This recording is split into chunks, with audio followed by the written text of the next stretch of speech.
Իմ հյուրը, ինչպես արդեն ասացի, Գայանի Ասլամազյանն է, բոլորիդ ուրեմն կողմից ճանաչված եւ հեռուստամեկնաբան եւ նաեւ դերասանուհի Ֆենիքս տեսաբլոգի, այո, Ասլամանյան Ֆենիքս տեսաբլոգի ողջույն Գայանե, շնորհակալ եմ, որ համբերատար սպասում եք մեր։ Բարի լույս, շնորհակալ եմ, որ ինձ հրավիրել եք, ողջույն Գառնիկ ջան, ուրախ եմ, որ այսօր նաեւ կապ կունենանք քեզ հետ։ Այո։ Գայանե ջան, մենք մի քանի անգամ հանդիպել ենք եւ հանդիպել ենք այն պահին, երբ որ Հայաստանում ինչ որ իրադարձություններ են տեղի ունենում, հույս ունենք, որ հիմա ժողովուրդը դուրս կգա, այս անգամ կանենք հեղափոխություն կամ հետհեղափոխություն, այսպես ասենք, հիմա կարծես թե ոչինչ չի կատարվում եւ հիմա ավելի հաճախ ես քեզ տեսնում եմ այս հարցազրույցներ անելու որոշ մասով հետևում եմ Ինչ է կատարվում Հայաստանում ըստ քեզ, այն իրական Հայաստան, պատմական, այդ ինչքանով արդյունավետ եղավ եւ կարծես թե իրենք էլ են հոգնել իրենց ասածներից, իմ մոտ այդպիսի զգացողություն կա, քեզ մոտ ինչպես է։ Նոր փուլում են, իրանք կրթվում են, նոր են սկսել, նորաձև կրթվելու փուլի մեջ են մտել իրենք, չենք կարող խանգարել, թող կրթվեն մարդիկ, բաց թողումներ ունեն, բայց ինչ է կատարվում Հայաստանում։ Հայաստանում շարունակվում է կատարվել այն, ինչ սկսեցին եւ հիմնադրեցին դեռևս 17 թվականին, հիմնահատակ վերացնում են մեր արժեքները, պատմական, մշակութային, կարևորագույն, այսինքն հիմքերը, իսկ դա վերացում է մեր պատմության, մեր հերոսների, մեր ազգային արժեքների եւ ցավոք սրտի նաեւ մեր գիտության ակադեմիայի գիտնականներն են աջակցում այդ ամենին, ինչը շատ ցավալի փաստ է ինձ համար, բայց ինչևէ դու ասում ես, որ մենք մտածում էինք, որ կա հնարավորություն, որ ինչ-որ մարդիկ սթափվեն, դուրս գան փողոց, ամենայն անկեղծությամբ այն ամենը, ինչ որ ես տեսնում եմ եւ ես չեմ կարծում, որ մարդիկ ինչ-որ ցանկություններ ունեն, կսթափվեն, որովհետև այո, մենք ունենք զանգված, որը ունի հստակ մտածողություն, ազգայնական գաղափարախոսություն եւ տեսլական, թե ինչ է մեզ սպասում, իսկ սպասվում է մեզ շատ վատ բաներ։ Սպասում է 350,000 ադրբեջանցիների վերադարձ Հայաստան, իսկ այդ թիվը անհրաժեշտ է, որպեսզի նրանք կարողանան օրենքի ուժով գործել մեր երկրում եւ նրանք հայերի պես չեն, նրանք մեկ կանչով կգնան, ձայնը կտանուն, որ պետք է, նրանք միասնական ուժերով իրենց ցանկությունները առաջ կտանեն, իսկ մեր իներտ ազգը, իսկ մենք տեսանք, թե որքան իներտ ենք մենք եւ ցավոք սրտի այնինչ մենք մեր ողջ պատմությունը ուսումնասիրելով բարբերաբար հա կարդում զարմանում էինք, ասում էինք, լավ հնարավոր չի, որ հայը հային էսպես դավաճաներ, բայց մենք ցավոք սրտի հիմա եղանք ապրեցինք այն ժամանակաշրջանում, երբ որ տեսանք ամեն ինչ կոտորած, դավաճանություն, տեղահանություն եւ իհարկե աշխարհի լռությունը, որովհետեւ հենց մենք չենք բարձրաձայնում մեր հարցերի մասին։ Այդ խնդրի արմատների մասին խոսենք։ Քիչ առաջ մենք ցուցադրում էինք կադրեր Քասախի եւ մյուս գյուղի բնակիչները փակել էին Երևան աշտարակ մայրուղին, արդեն քանի օր է դա անում են, մինչ այդ Երևանում էր այդպես բոյկոտի տրանսպորտի թանկացումների դեմ, բայց լսում էի որոշ սինխրոններ, մարդիկ ասում են մենք քաղաքականությամբ չենք զբաղվում, մենք շարունակում ենք վստահել եւ այլն, չենք փոշմանել, որ ընտրել ենք, բայց մեր խնդիրը, այսինքն այդ խնդիրը տրանսպորտի ֆինանսի խնդիրն ավելի կարևոր է, քան հայրենիքի կորուստի Սա ինչի մասին է խոսում, որ, չգիտեմ, տարիներ շարունակ մանիպուլյացիաներով, ուղեղների լվացման մեխանիզմներով մարդկանց հասցրել են, ասենք, նյութապաշտության հայրենիքի մասին ընդհանրապես մոռանալու, թե ասենք մենք բոլորս ենք մեղավոր դրան, որ գիտեք, ժամանակին, ասենք, նույն ֆիլմերի միջոցով, նույն ինֆորմացիոն տեխնոլոգիաներ չենք հասցրել, այսինքն մեր ամբողջ հասարակություն, նույն մտավորականության մասին դուք ասացիք։ Արտուր ջան, ես չեմ կարծում, որ ես եւ դուք մեղավոր ենք, որովհետեւ մենք այն սերունդն ենք, որը 14, 16, 18 տարեկաների երբ փոփոխությունները տեղի ունեցան եւ սովետական միության փլուզումից հետո, իսկ սովետական միությունը ուներ հստակ շատ լավ բաներ, որ մենք իհարկե կարող ենք հիշել, որ Ռուսաստանը իհարկե հայերի նկատմամբ շատ եւ շատ բացասական քայլեր է արել, բայց բացասականի հետ մեկտեղ մենք չպետք է կոմունիստական միությունը, սովետական միությունը։ Մենք պետք է չմոռանանք, Ռուսաստանը իր ողջ պատմության ընթացքում էս այդ անարդար վարվել է, բայց մենք պետք է չմոռանանք նաև որքան դրական ազդեցություն է ունեցել Ռուսաստանը նաև Հայաստանի վրա, թեկուզ մեր գիտությունների ակադեմիան, լեզվի ինստիտուտը, այն ազգային ինչ-որ բաները, որ պահպանվեցին, զարգացան, թեկուզ Երևանը, որը մենք այսօր ունենք, մենք պետք է չուրանանք այդ ամենին, հաշվի առնելով եւ հիշելով այն ամենը, ինչ կար։ Բայց ես կարծում եմ, որ ամենամեծ բացթողումը, որը եղավ, դա այն է, որ անտեսվեց սովորական ժողովուրդը, այս 30 տարիների ընթացքում անտեսվել է սովորական հայ մարդը, անտեսվել է նրանց կրթությունը, անտեսվել է նրանց սոցիալական կյանքի մակարդակը բարելավելու այդ պահը, անտեսվել է նրանց առողջականը, այսինքն այդ մարդը այնքան անտեսված էր, որ երբ որ հայտնվեց ինչ-որ մեկը, ով իրենց մոտավոր այդ լեզվամակարդակի հասած ինչ-որ բաներով սկսեց իրանց ասել այն ինչ-որ իրենց հոգեհարազատ է եւ իրենց սրտին մոտ է, իրենց սրտի ցավին մոտ է, իրենք այլևս սկսեցին իրենց բանականությունը, իրենց հայ լինելը, իրենց տատիների, պապիների պատմածները ջնջեցին եւ գնացին այն մարդու հետևից, ով իրենց հարազատ էր եւ մոտ էր, որովհետեւ այն մարդիկ, ովքեր մինչեւ դա էին եւ լուծում էին աշխարհաքաղաքական հարցեր Հայաստանի համար, Հայաստանը պահելով մեզ համար անսասան եւ պաշտպանված, իրենք հեռացել էին ժողովրդից։ Դա իմ խորին, ինչպես դու ես ասում, լավ, իրենք են հեռացել, բայց այդ նույն գյուղը, տեսեք, հերոսներ է տվել, կռված, շատ լավ գիտեն։ Այո, բայց այդ գյուղը եթե չի շարունակում զարգանալ, եթե այդ գյուղում մարդիկ չունեն կենսամակարդակ, որտեղ իրենք պետք է հասկանան եւ չի քարոզվում ամեն հեռուստացույցից, ամեն ռադիոյի կայանից, ամեն դպրոցում, եթե գրված չի, որ հայրենիքը քո համար ամենակարևորն է, ինչը արվում էր սովետական միության ժամանակ։ Այսինքն, եթե դա չկա այդ քարոզը, բնականաբար արդեն մարդիկ ընկնում են իրենց մտքերի մեջ, իսկ իրենց մտքերը եթե կրթված չեն եւ չունեն իրական արժեքներ, բնականաբար արդեն գնում են հացի եւ կացի հետևից։ Այո։ Տեսեք, ես հիմա շատ հաճախ համեմատում եմ Միացյալ Նահանգների այդ նույն հասարակ ժողովրդին, Հայաստանի այդ նույն հասարակ ժողովրդին։ Կարծես թե ինֆորմացիոն տեխնոլոգիաների ժամանակաշրջան է, բոլորին հասանելի, այսինքն այնպես չի, որ մի ալիք են գյուղում նստած, ամբողջ օրը առավոտից, ասենք, պաշտոնական քարոզություն են դիտում, կարող են դիտել ամեն ինչ, չէ, լսել, կարդալ, իմանալ, բայց ինձ թվում է ամերիկացին, շարքային ամերիկացին, երբ որ տեսնում է ոստիկանին, ինքը ասում է դու իմ աշխատողն ես, դու պետք է ինձ լսի, ես եմ քեզ վճարում, այդ զգացողությունը կա իրենց մեջ, շատ ավելի իրենց քաղաքացի են զգում, քան Հայաստանի քաղաքացիները։ Հայաստանը ոստիկանը զգում է, որ ինքը արտոնյալ խավի ներկայացուցիչ, ինքը արտոնյալ է ծնվել, ինքը կարող է խփել, իսկ մարդիկ կարող են այսպես կզած ուրեմն լսել կամ վախենալ ոստիկանից, չմտածել, որ այդ ոստիկանի աշխատատուն, գործատուն հենց այդ քաղաքացին է։ Ինչպես դա բացատրել 21-րդ դարում, էլի, ասենք, եթե լիներ 20 տարի առաջ, կասենք, դե ամբողջ օրը բանը պրոգրամը վրեմյա են նայում կամ հայլուր չէ, հմեկ են նայում, հմեկի լուրերով այդպես քարոզչության տակ են, բայց հիմա ինչպես դա բացատրել։ Իհարկե դա պետական մեխանիզմից էլ է կապված եւ այն հիմքերից, որ հիմնադիր հայրերը այստեղ արել են եւ քարոզել են եւ առաջնային է եղել մարդու իրավունքները, բայց եկեք մտածենք եւ ընդհանրապես հասկանանք, որ մենք չենք կարող բոլոր ազգերը համեմատել եւ բոլորին մեկ սանրով սանրել, որովհետեւ հայերը ամեն դեպքում տարբերվում են իրենց մտածողությամբ, տարբերվում են իրենց մշակույթով եւ բնականաբար դու չես կարող համեմատել հայկական մտածելակերպը, մենտալիտետը, օրինակ կորեականի, չինականի կամ նույն Վրաստանի հետ եւ հաշվի առնելով հայ մենտալիտետի առանձնահատկությունները եւ սովետական միության ցավոք սրտի այդ սխալ հիմքերը, որոնք մնացել են մինչ օրս բոլոր ապահա երկրներում, որտեղ մինչև հիմա պայքարը գնում է այդ ամենի դեմ։ Ես չգիտեմ ինչպես կարելի է այդ ամենը դաստիարակել հնարավոր է հասարակությանը։ Այո, նույն այդ դուք նաեւ դերասանու եք, նույն այդ ֆիլմերի միջոցով։ Տեսեք, հիմա ես նայում եմ, այստեղ ֆիլմեր են տարբեր բերում։ Երբ որ դա գաղափարական է եւ այլն, մարդիկ շատ քիչ են գնում։ Երբ որ դա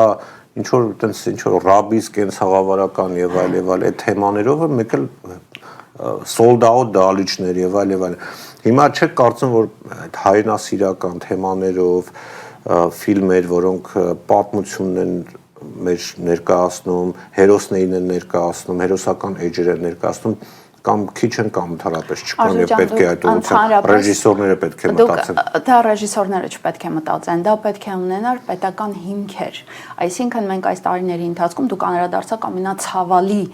կետին, որովհետև մենք այս խաղաղության տարիների ընթացքում բաց ենք թողել մեր գիտությունը, մեր մշակույթը եւ չենք ստեղծել այն հիմքը, այն պարարտ հողը, որը մենք ունենք, մենք չենք օգտագործել նրա համար, որ աշխարհին մատուցենք ինֆորմացիա ֆիլմերի, վավերագրական, գեղարվեստական ֆիլմերի, սերիալների եւ ընդհանրապես գիտական աշխատանքների ձևով, այո, դա մեր բաց թողումն է։ Եվ այսօր, երբ որ դու համացանցում փորձում ես Հայաստանի մասին ինչ-որ մի ինֆորմացիա քաղել, ապա առաջին հերթին գալիս են ադրբեջանական կայքերը։ Եվ դա մեր բաց թող, մենք պարտվել ենք այդ պատերազմում, ցավոք սրտի մենք պարտվել ենք։ Եվ շատ ամոթ է, որ մենք գտնվելով այսօր 21-րդ դարում մինչ օրս չունենք մենք ֆիլմեր, հասկանում եք, ընդհանրապես ոչ մի մեր հերոսի մասին, մենք չունենք մինչ օրս նկարած մեր էպոսը։ Աշխարհում պահպանվել է ընդամենը մի քանի էպոս, որից մեկը մերն է։ Եվ մենք չունենք նկարահանած ոչ մի ձևի, ոչ մի տեսակի մենք աշխարհին չենք ներկայանում։ Օրինակ Բրիտանիան ունի մեկ պատմություն, Արթուր Թագավոր կլոր սեղան։ Ինձ թվում է չկա երկիր եւ չկա երեխա, որը չիմանա այդ պատմությունը։ Ընդամենը մեկ պատմություն։ Բայց մենք այդքան հերոսներ ունենք։ Տիգրան Մեծի մասին 32 հատ օպերա է գրվել աշխարհում։ Իսկ մենք լսել ենք որևէ մեկը։ Կատարում եղել է, մեր երեխաները լսել են երբևէ։ Մենք շատ մեծ բաց թողում ունենք, բայց ես համարում եմ, որ եկել է ժամանակ, երբ հիմա երիտասարդները այնպիսին են, իրենց մտածողությունը այնպիսին է, որ իրենք միասնական եւ միաուժ լինելու կարիք ունեն։ Այսինքն այն երեխաները, որ հիմա ծնվում են եւ դաստիարակվում են, իրենք կարիք ունեն, չգիտեմ այդ բառը հայերեն ոնց ասեմ, ապշինա, համայնքի, այսինքն նրանց մտածողությունը տարբերվում է, այլևս ոչ թե անհատով պետք է լինեն, այլ իրենք բոլորը իրենց լավ պետք է զգան։ Եվ եթե այդ երեխաների համար մենք չստեղծենք տարածք, որտեղ իրենք կարողանան զարգանալ եւ իրենց նոր մտածողությունը, նոր գիտելիքների ընկալումը իրենք կարողանան նաեւ աշխարհին տալ, հավատացեք իրենք կքանդեն մեր աշխարհը։ Որովհետեւ իրենք ունեն ուրիշ կարիքներ, մենք փաթաթում ենք իրենց ուրիշ արժեքներ, այդ դեպքում երբ որ դու չես ընտելանում, երբ որ դու չես ուզում այդ ամենը, դու ինչ ես անում, դու քանդում ես։ Դու այլևս ոչ թե ստեղծարար ես լինում, այլ դու քանդող ես հանդիսանում։ Եվ հիմա որպեսզի մենք կարողանանք կառուցել, որպեսզի կարողանանք պահպանել, որպեսզի կարողանանք կառուցել այն ամենը, ինչ մենք ուզում ենք, որպեսզի մնա պահպանվի, մենք պետք է այդ երեխաներին հիմա դաստիարակենք մի քիչ այլ ոգով, այլ ոճով եւ տանք նրանց այն ամենը, ինչի կարիքը նրանք ունեն։ Հրաշալի է։ Մեր Գառնիկը հարց ունի ձեզ, չէ, շատ լավ եք խոսում։ Խնդրեմ Գառնիկ, հերթականն է։ Ողջունում եմ նորից, Տիկին Ասլամազյան, քանի որ ֆիլմերից խոսեցիք, ֆիլմ արտադրությունից, որպես դերասանուհի, Ամերիկայում ապրող դերասանուհի, ինչ կարող եք ասել Անորա ֆիլմից հետո, Օսկարի արժանանալուց հետո, դափնիները ում հասան, հայերին հասան, այսինքն այդ ֆիլմը ասոցացվեց մեզ հայերիս հետ, որ մենք էլ ունենք հայ դերասաններ, թե ընդհանուր առմամբ այն հիշվում է իր ռեժիսորով, իր սցենարիստով եւ գլխավոր դերակատարով, որը հայ չէր։ Իրականում դժվարանում եմ այդ հարցին պատասխանել, բայց տեսեք ձեր հարցի մեջ էլ արդեն միանգամից կա այդ հայկական մեր երանգը։ Ինչի մենք չենք ուրախանում, որ հայերը դուրս են եկել բեմ։ Ինչի փոխանակ մենք ուրախանանք, որ վերջապես այսքան տարիների ընթացքում մեր հայ դերասանները հայտնվեցին Օսկարի բեմի վրա, մենք խոսում ենք, թե վայ ինչ վատներ, չգիտեմ ես ինչեր, իսկ ում են ավելի շատ գնահատում, եկեք ուրախանանք։ Մենք ունենք հայրենակիցներ, ովքեր ամենասպասելի բեմին են հայտնվել։ Եկեք դրա մասին խոսենք։ Ռեժիսորը ունի իր արժեքը, դերասանը ունի իր արժեքը։ Այսօր, այո, մեր դերասաններից ոչ մեկին չտվեցին հենց անձամբ իրենց այդ քանդակները, արձանիկները, բայց դա մեր բոլորի հաղթանակն էր։ Եվս մեկ անգամ խոսվեց Հայաստանի մասին բարձր ամբիոնից, այսինքն նրանց տեսան, խոսեցին, հայերի մասին էլի խոսվեց։ Մենք արդեն այնքան ենք փակվել մեր այդ խնդիրների մեջ, մենք այնքան վատն ենք դարել իրար նկատմամբ, որ ես ներողություն եմ խնդրում, որ շրջանցեցի ձեր հարցի պատասխանը եւ բերեցի այն, ինչ որ ցավալի է ինձ համար։ Վերջերս իմ հյուրն էր Աննա Աստվածատուրյանը, կին, ով Բաքվի ջարդերից մազապուրծ էր եղել իր մանուկ տարիքում 10-11 տարեկանում եւ երբ հարցրեցին նրա ամենավառ հիշողությունները, ասեց, որ իր ամենամեծ երազանքն էր Բաքվում ապրելու ժամանակ գալ Հայաստան եւ տեսնել Հայաստանը, Երևանը եւ իր բարեկամներին, բայց երբ որ նա մազապուրծ եղավ Ադրբեջանի այդ Արնախում այդ իրադարձություններից հետո նա եկավ Հայաստան եւ 10-12 տարեկան երեխային պոռնիկ էին անվանում Բաքվից եկած պոռնիկ եւ ես հիշում եմ այդ տարիներին որ ոչ մի Բաքվի եկած մարդ ջերմության չէր արժանացել այնտեղ իրենց բոլորին ստիպեցին հեռանալ երկրից այն դեպքում երբ որ բոլոր երկրները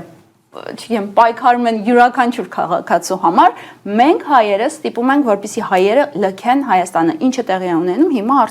արցախցիների հետ միանշանակ այսինքն ես տեսնում եմ պոստեր որ մարդիկ ուրախանում են որ արցախցիներին զրկեցին նպաստներից ես տեսնում եմ որ մարդիկ ուրախանում են որ նրանց 30%-ը լքել է երկիրը բայց դուք հասկանում եք նրանք մեր հայրենակիցներն են Եվ մենք մեզ միջև չընդունենք, միջև մենք մեզ չսկսենք սիրել ու գնահատել, միջև մենք չուրախանանք ուրիշի հաջողությամբ, այլ ոչ թե փորձենք գտնել ինչ-որ սխալ բաներ, մենք երևի ոչ մի բանի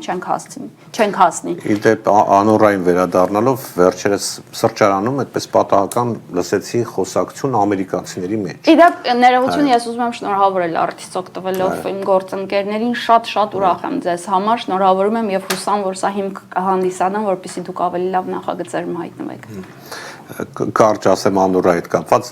այսինքն ամերիկացիների արձագանքը, օրինակ ինձ հետաքրքիր թե ամերիկացիները ինչ են մտածելու այդ ֆիլմի մասին, եւ գիտեք շատ հետաքրքիր էր, ասաց որ ինձ շատ դուր է եկել, մի կին սպիտակ ամերիկացի խոսում էր մեկը տղամարդու հետ, որը եւս սպիտակ էր։ Երկուսն էլ ընդունեց բարձր էին, խոսում լսվում էր։ Ընդունեցին, որ հետաքրքիր ֆիլմ էր եւ իրենց հատկապես նյույորքյան այդ ուրեմն մշակույթն էր գրավել, ասում դու պիտի Նյույորքում ապրած լինես, որ հասկանաս դա, այնտեղ հայերը, ռուսները, ու հայերի մասն էր խոսում, որ այդ Armenian guy was funny, այսպես էին նկարագրում, այսինքն համաձայն եմ, որ սա եւս մեկ առիթ է, օրինակ անկախ նրանից ով է դերասան, ով է եւ այլն, բայց Հայաստանի մասին կարող է սիրես, կարող է չսիրես, բայց Հայաստանի մասին եւս մեկ անգամ խոսում են ինտերվյուներ են անում, իրենք արդեն հայտնի դեմքեր են դարձել, կարող են արդեն նամակներ են գրում ինչ որ մարդկանց հասկանում եք, դա ազդեցիկ լծակ է։ Բայց ազնիվ լինենք, օրինակ ասում են հայերի համար շատ վատ դեր, ինչու է վատ, շատ լավ դեր էր ու շատ ուզում եմ հարցնել, որ մեկը կուզեր, որ իր երիտասարդը այդպիսի կին բերեր իր տուն։ Իրականում Բոլորի մոտ էլ այդպիսի խնդիր կառաջանար, այսինքն բոլորն են կուզեին ինչ-որ մի ձևի աջակցային, ինչ-որ փոփոխություն անեին, այսինքն ես անգամ այդ հարցում չեմ հասկանում ինչ են ուզում։ Ինչ են ուզում մեր հայերից։ Գիտեք, եթե նույնիսկ լիներ այլ սցենարով, միևնույն է քննադատողները կքննադատեին։ Այսինքն եթե փորձում ես ձվի մեջ, ինչպես են ասում, ինչ-որ մի բան գտնել, կգտնես, միևնույն է։ Չգիտեմ ճիշտ ասած։ Չէ, կան մարդիկ, որոնք ուղղակի քննադատելու, նույնիսկ այդ հոգևորականի հակուսն են քննադատում, որ հայերին խայտարակ արեց։ Մի խոսքով կամ չեն հասկացել ֆիլմը, կամ ուղղակի տրամադրված են քննադատելու եւ ամփոփ ենք կայանը։ Հիմա տեսեք, ես օրինակ ավելի շատ շփվում եմ պես սփյուռքի քաղաքական կամ հասարակական շրջանակներ, դուք ավելի այդպես արվեստի մարդկանց եւ ինչ է փոխվել օրինակ այստեղ մարդկանց վերաբերմունքի մեջ Հայաստանի, գիտեք, 5 տարի առաջ ինչ էր, հիմա ինչ է, Հայաստանում էլ է շատ բան փոխվել, իսկ այստեղ ինչ է փոխվել։ Մարդիկ արդյոք սկսել են հասկանալ, որ հայրենիք կարող են կորցնել, թե իրենց համար միևնույն է։ Արդյոք ինձ թվում է դու հատուկ ես այդ հարցը տալիս, որպեսզի ես էլի պատասխանեմ եւ էլի շատ ու շատ բացասական կոմենտներ ստանամ։ Իրականում այդտեղ ենք շատ վատ է։ Այդտեղ ենք շատ վատ է։ Իհարկե այն զանգվածը, որը կար եւ նվիրված էր Հայաստանին, իրենք կան, բայց իրենց ավելի դժվար է վստահել Հայաստանին, ավելի դժվար է նորից փորձել վերադառնալ օգնության այդ ճանապարհին, որ եւ աջակցության եւ պահպանման Հայաստանին, այդ կա, բայց մեծամասնությամբ մարդիկ ոնց կային նիկոլական, այդպես էլ մնացել են եւ չես կարողանում իրենց ապացուցես, որ դա մեր ազգային, մեր հողերն էին, որ չգիտեմ, շատ վատ հարց տվեցիր ինձ համար, շատ ցավալի, որովհետեւ մեկ-մեկ ինձ թվում է, որ մենք արժանի չենք ունենալու այն, ինչ մենք ունեցել ենք, մենք արժանի չենք ան հերոսներին, որ ունեցել ենք, մենք արժանի չենք Անդրանիկին, մենք արժանի չենք Նժդեին, մենք արժանի չենք այն մեր հերոսական պապերին, ովքեր եղել եւ պայքարել են մեզ համար, եւ հիմա մոտենում է ապրիլի 24-ը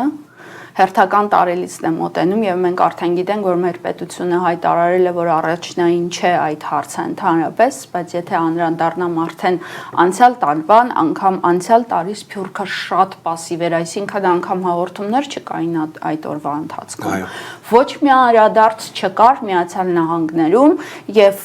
ես մեծ ցավով օրինակ փաստեցի, որ մենք մեզ կարողացան, մեզ հաղթեցին, մեզ ջնջեցին եւ երբ որ ես այս տարի տեսա, որ ապրիլ ամիսը հայտարարված է Հայաստանի եւ հայերի ամիս, ես այնպիսի ցավով դա ընդունեցի, ինձ այնքան ափսոս էր,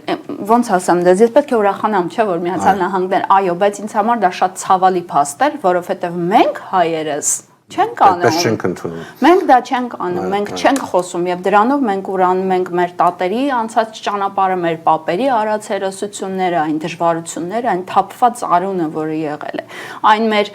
արվեստի գործիչներին, որոնց տարան կոտորեցին, այն մեր գիտակից սերուցքը, որը վերացրեցին եւ անընդհատ շարունակում են վերացնել։ Այո, մեզ վերացնում են եւ մենք գտնվում ենք շարունակական գենոցիդի մեջ։ Այո, նիկոլիզմը Սփյուռքում արեց այն, ինչ որ թուրքերը չէին կարողանում անել տասնամյակներ շարունակ։ Այո, մեզ բաժանեցին, Սփյուռքը կտրեցին Հայաստանից, Արցախը ընդհանրապես վերացրեցին, արցախցիներին վերացնում են Հայաստանից եւ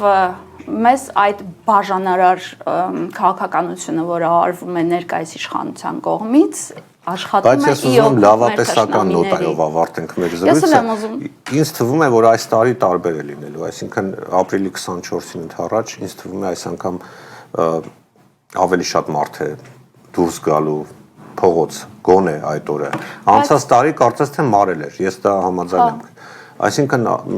եթե տրամաբանորեն այդպես գնանք, պետք է այս տարի ընդհանրապես չհիշենք էլ։ Բայց պահանջելուց լավ ենք, չէ՞, Թրամփը պիտի ճանաչի, չգիտեմ, ո՞ր պիտի ճանաչի։ Հիմա չեն էլ պահանջում, հələ արդեն ոչինչ չեն պահանջում։ Բայց ես լավատես եմ, անուղղելի միգուցե։ Ուրախ եմ։ Շնորհակալ եմ Գայանե այդ արքի զրույցի համար, քեզ հետ միշտ հաճելի է զրուցել եւ շնորհակալ եմ։ Հաջողություն եմ մաղթում։ Այսքանը Գառնիկ, շնորհակալություն նաեւ մեր հեռուստադիտողներին, խոսքը փոխանցում եմ Երևան եւ հաջողություն ձեզ։